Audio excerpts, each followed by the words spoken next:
président assemblée nationale la delloo li nga xam ne mooy poste député am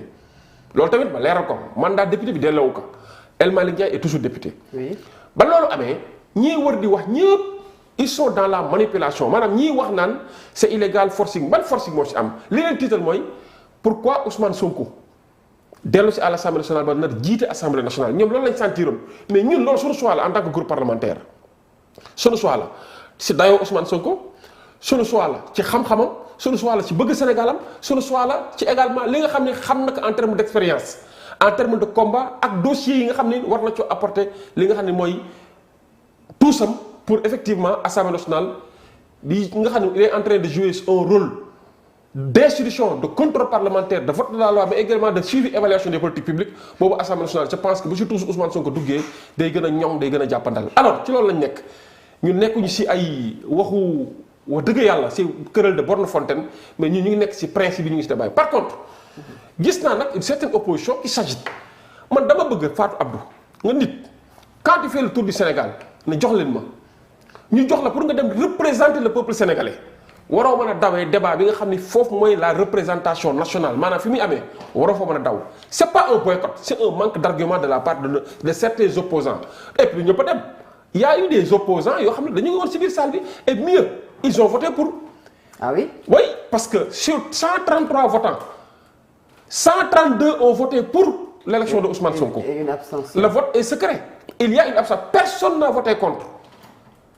Pour moi, je jox la information bi yéen yëg ngeen ko mais ñun 130 députés nañu am. donc 2 députés. mais 2 députés de l'opposition ont voté pour l'élection de Ousmane Sonko au niveau de l'Assemblée à la présidence de l'Assemblée nationale. et un de l'opposition qui s'est abstenu. Qui s'est abstenu. L'abstention a sa signification ni pour ni contre mais à sa signification mais par contre ñi nga xamante ni en réalité pour man amuñu argument taxawaluñu askan wi en fait ils sont dans la manipulation il faut du tape à l'œil il faut du trompe-l'œil ñooñu noonu man pour man Sénégal yi démasqué nañ leen te wallaahi débat lañ bëggoon foofu te xam nañ foofu débat mënu faa am débat yii di ñëw nag nañu am courage na ñëw jiital intérêt Sénégal plénière yii di ñëw wala travaux yi di ñëw yaa xeeti dañ ñëw toog ci commission yi ànd ak ñun ci liggéey bi bu ñu paree nañ ñëw plénière ba pare ñuy joxe ay débat ay informations xam qui concerne qui intéresse le peuple sénégalais mais ay débat de personne je pense que loolu baaxul ci image yu Assemblée nationale baaxul ci li nga xamante ni moom laa tuddee même nos acquis consolidés en matière de démocratie baaxul ci li nga xam ne mooy image bi nga xam ne moom la Sénégal mos a incarné ici en Afrique et dans le monde entier. débat boobu nga wax ne ñu wax les choses les plus importantes aujourd'hui ki nga xam ne moom mooy njiitu pencum ndaw réew bu Sénégal dafa jël kàddu njiitu pencum ndaw réew bien sûr dafa jël kàddu muy Ousmane Sonko juste après son installation certains nee nañ jàppoon nañu ne dafay def un discours solennel boo xamante ne day ñëw ci solennité bi nga xam ne dayoo bés bi am na ko ak présidence mais discours bu gudd la lool discours boo xam ne it am na ay relents politiques yoo xam ne di nga ko ci nemmeeku tantôt mel na kuy wax ne lépp dina dal mais tantôt mel na kuy yëglu que ne soit ngeen def lii wala soit dinañ def lii. Vous savez l'Assemblée nationale c'est une institution éminemment politique benn man je crois que tous les discours à l'Assemblée nationale sont politiques parce que c'est le débat politique qui est animé là-bas la preuve ñenn ñoo fa nekk ñi fay nekk yëpp ay partis politiques moo leen fa yóbbu donc c'est une institution éminemment politique loolu benn la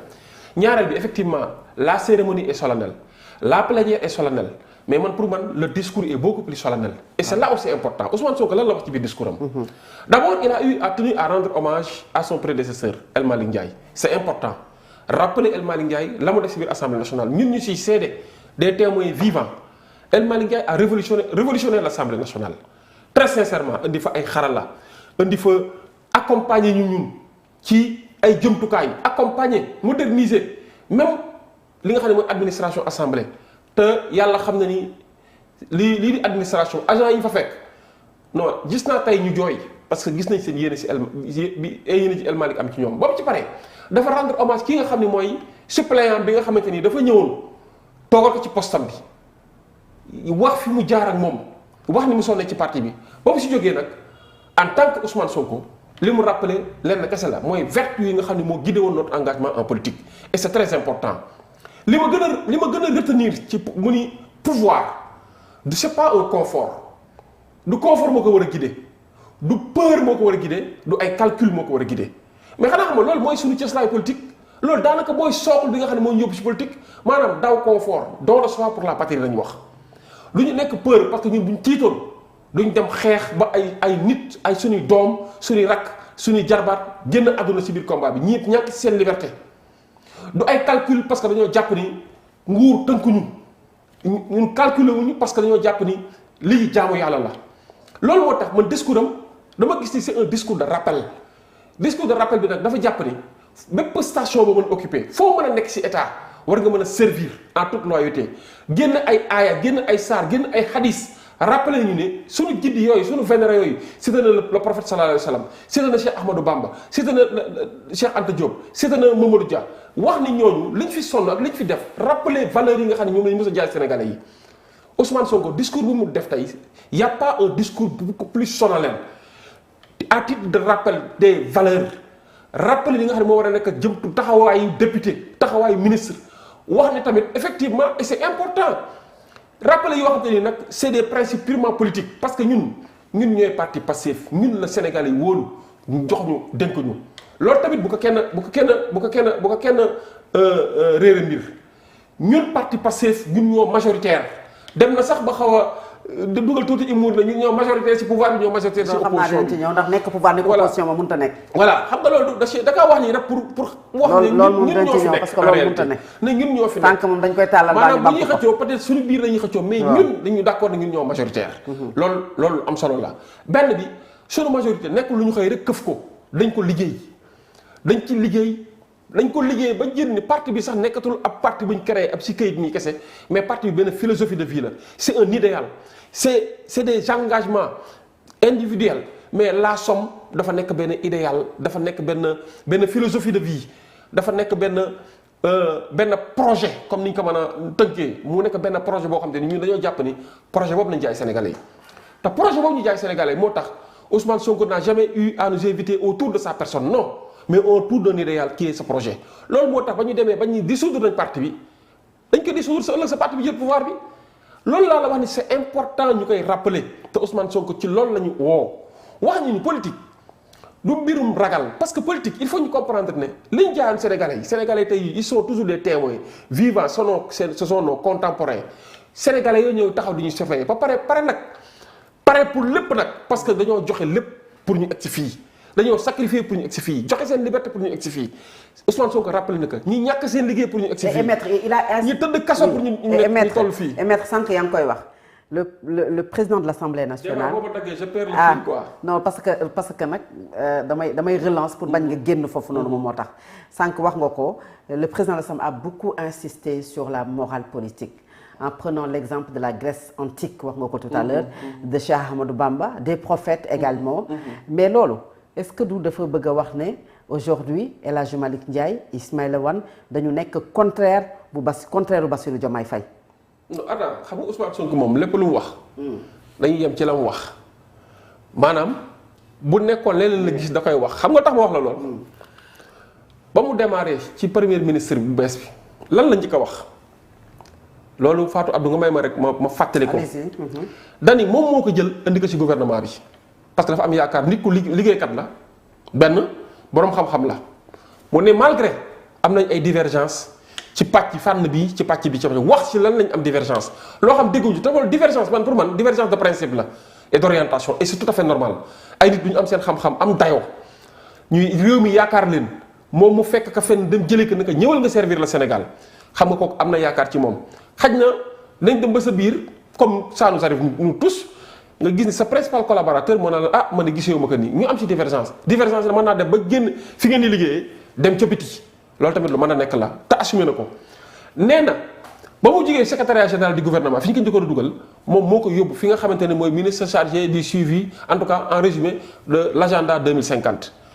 nee na moom moo ko présenté moo ko indil Diomaye moo tax bañ ko daf ko ñaanal réussite def ak ay vœux de succès et de réussite et c'est important loolu